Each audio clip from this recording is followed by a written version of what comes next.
Subrata YouTube চ্যানেলে তোমাদের সকলকে স্বাগত। প্রিয় অষ্টম শ্রেণীর ছাত্রছাত্রীরা, আজকে আমরা করব ভূগোলের 4 নম্বর যে স্কুলটা আছে 278 পেজে, সেই 4 নম্বরের স্কুলটা কমপ্লিট করব।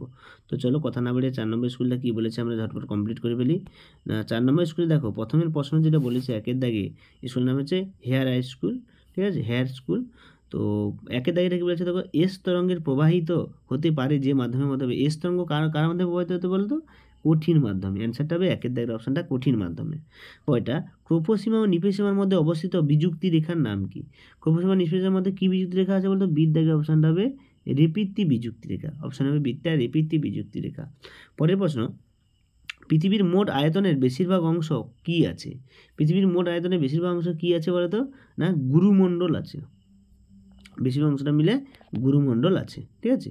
এরপর দেখো আমরা 2 দাগের প্রশ্ন উত্তরগুলো করব। 2 দাগের প্রশ্ন উত্তরগুলো কি বলেছে দেখো,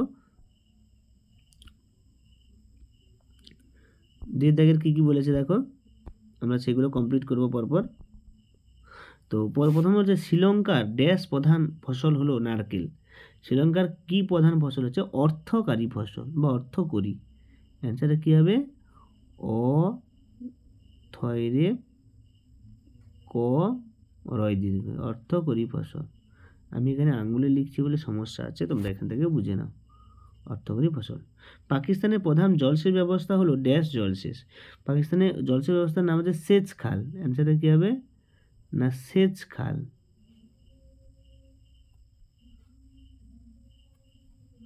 পাকিস্তানের প্রধান সেচ খাল, ঠিক আছে, এটা অ্যান্সার হচ্ছে এইটা, ঠিক আছে। তো এরপর দেখো 3 দাগে প্রথমটা কি বলেছে, যে সার্ক কি? সার্কের সম্বন্ধে আমরা জানবো যে সার্কটা কি। তো দেখো 3 দাগের প্রশ্ন কি বলেছে, সার্ক টিকা লিখতে বলেছে সার্কের সম্বন্ধে, বা কিছু সার্কের সম্বন্ধে লিখতে বলেছে। তো এখানে আমি একটা 5 নম্বরের মতো সার্ক লিখেছি। এখান থেকে তোমরা ছোটো ছোটো করে কাট করে 3 নম্বরের মতো করতে পারো বা 2 নম্বরের মতো করতে পারো। প্রথমে সার্কের পুরো নাম দিয়েছি, কবে গঠন করা হয়, এর সদস্য দেশগুলি কী কী, এবং এর সদর দপ্তর কোথায়, এবং কী উদ্দেশ্যে এই সার্কটা গঠন করা হয়। তো মনে রাখবে, ভারতের সঙ্গে বিভিন্ন প্রতিবেশী দেশের বাণিজ্যিক বন্ধুত্বপূর্ণ সম্পর্ক, শিক্ষা, স্বাস্থ্য, উন্নতি, সংস্কৃতি প্রভৃতির জন্য এই সার্কটা গঠন করা হয়। পরের প্রশ্ন দেখা যায়, সার্কটা তাহলে কতটুকুর মধ্যে আমি করলাম? এতটা লিখেছি, এর মধ্যে যে কোনো ছোটো ছোটো 2 পয়েন্ট দেবে, 2 নম্বর হয়ে যাবে। পরে কোনো অভিসারী পাত সীমানা গঠিত ভূমিরূপে উল্লেখ করো। অভিসারী পাত সীমানা কী ভূমিরূপে গঠিত করে দেখো না, যে বিভিন্ন অভিসারী বা বিনাশকারী পাত সীমানা বলা হয়, এর উদাহরণ দিয়ে দিয়েছে, এবং কি এর ফলাফলের ফলে কী কী ভূমি তৈরি হয় সেরকম। পরের প্রশ্ন বলেছে দেখো, মাঝে দেখে তাহলে এটা হচ্ছে অভিসারী পাত সীমানা সম্পর্কে এখানে দিয়ে দেওয়া হয়েছে।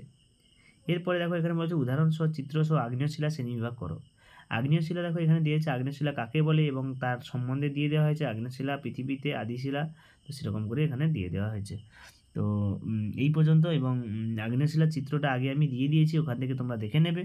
তো আজকে এই পর্যন্ত, দেখা হচ্ছে পরের ভিডিওতে। পরে এই স্কুলটা নিয়ে আমরা আলোচনা করব। আজকে এই পর্যন্ত। যারা চ্যানেলে নতুন, তোমরা সাবস্ক্রাইব করো, এবং ভালো লাগলে লাইক করো, শেয়ার করো, বন্ধুদেরকে শেয়ার করো, এবং সকলকে ধন্যবাদ। সবাই ভালো থাকবে।